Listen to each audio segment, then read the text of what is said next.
24-year-old Shelley Mook is still missing without a trace. Authorities are searching for her and working the case hard, but friends and family fear the worst.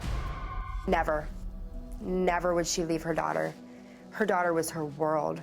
She did not leave voluntarily. The Tennessee Bureau of Investigation has now been called in to re-examine the case, meticulously looking into all possible suspects, including the handyman she was supposed to meet at her apartment and her new boyfriend. Did you interview the maintenance man? I did not. Law enforcement had already interviewed him and cleared him. Private investigator Kevin Keel was hired by Shelley's family to help find her. Keel says once cops cleared the handyman and the new boyfriend, they shifted their focus back on her ex-husband, Tyler Mook.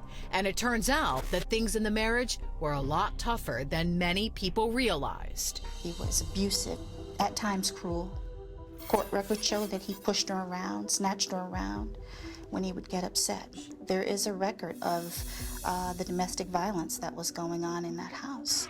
Remember, Tyler says he called the cops the day Shelley went missing, saying she was supposed to pick up their daughter, but never showed. Now cops believe Tyler may have been the last one to see Shelley. In fact, they say she actually stopped at his house with their daughter Liliana in the car. After getting out of school and picking up her daughter, she came to Tyler's residence that afternoon, supposedly to return a box of Tyler's belongings. She used to live at this house. We know that she got there, but nothing. She just vanished into thin air. As Shelley's family suspicions mount around Tyler, Shelley's mother files for custody of 6-year-old Liliana. Tyler fights to keep her and is interviewed on camera during this custody hearing. But once on the hot seat, he clams up. You were upset with Shelley's dating other men? On advice of counsel, I respectfully decline to answer on the grounds of the Fifth Amendment.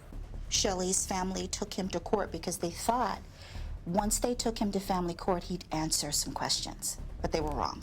Astonishingly, he pleads the Fifth more than 150 times. You exhibited violent outbursts against Shelley as a result of other men? On advice of counsel, I respectfully decline to answer on the grounds of the Fifth Amendment. Then, out of the blue, he suddenly answers a strange question about what happened in his house on the day Shelley went missing. Did you have sex with Shelley on February 28th? Yes. What time? On advice of counsel, I respectfully decline to answer on the grounds of the Fifth Amendment.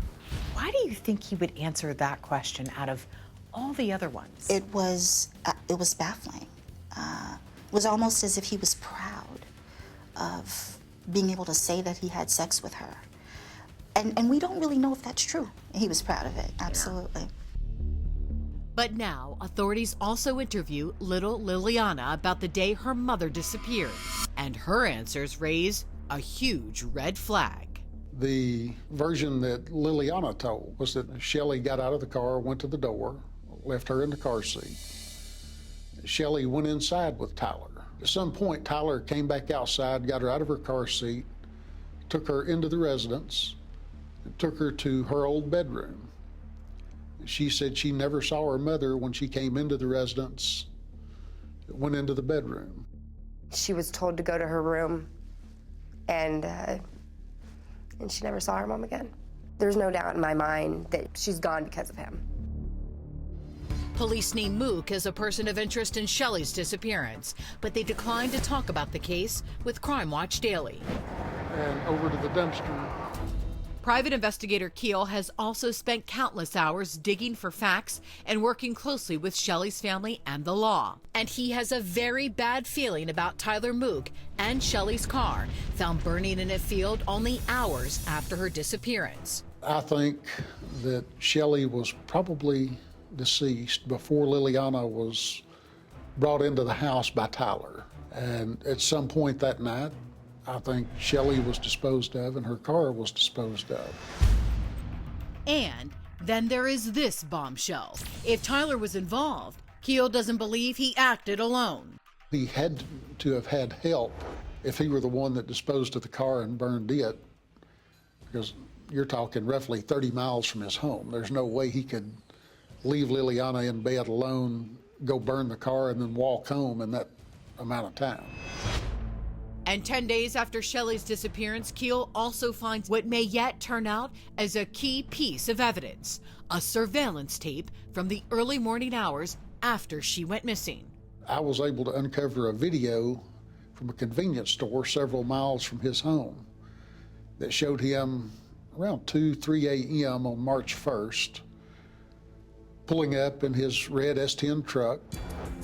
Does it stop at the dumpster? It does stop at the dumpster for roughly 5 to 10 minutes. So who has the video right now? The Tennessee Bureau of Investigation has custody of the video. Will they tell you anything about the video?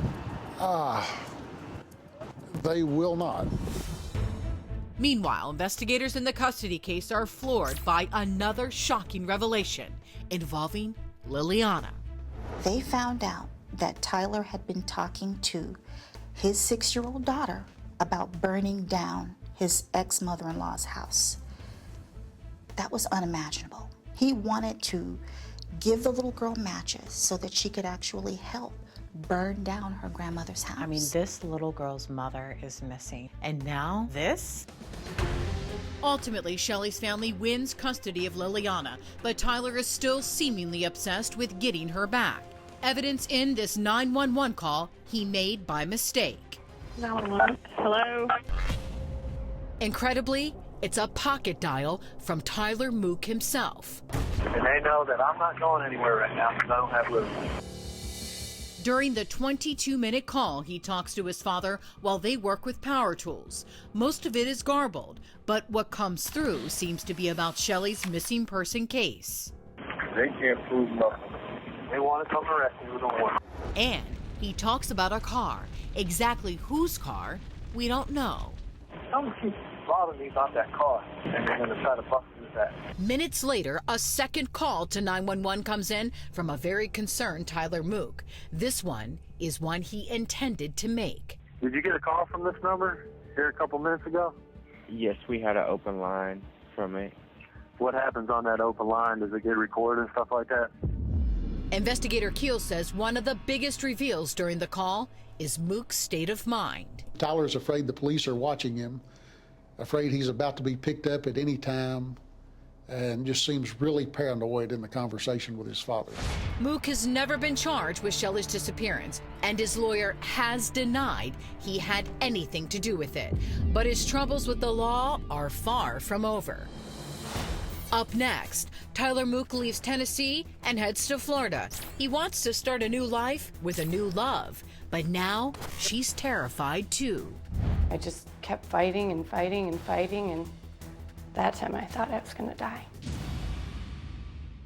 I saw a name on the side of his boat, Mook Racing, and I asked him what that meant, and he said, "That's my last name." And I said, "Well, I thought you said your last name was Cook." And he said, "No, I was just joking, it's Mook."